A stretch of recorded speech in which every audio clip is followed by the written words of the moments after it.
Mətnə əsasən cədvəldəki uyğunluğu müəyyən edin. Hücrə çıxışsız olduğu üçün məhbus heç bir yol tapa bilmir. Bu yanlış fikirdir. Əslində hücrədə çıxış var idi. Sadəcə məhbus sadə yox, mürəkkəb yolları seçdiyi üçün sadə olan çıxışı görə bilmir.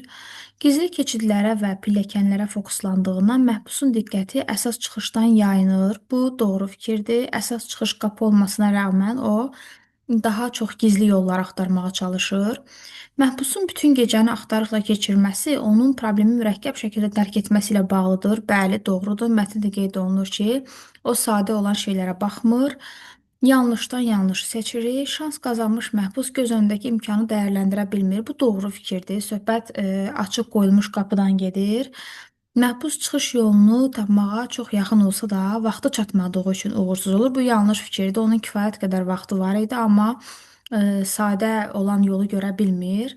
Məhbus hücrənin bütün çıxışlarını yoxladığını düşünür. Bəli, bu doğru fikirdir. Çünki imperator gəldikdə ona etiraz edir ki, mən bütün yolları yoxlamışam, amma burada heç bir çıxış yoxdur.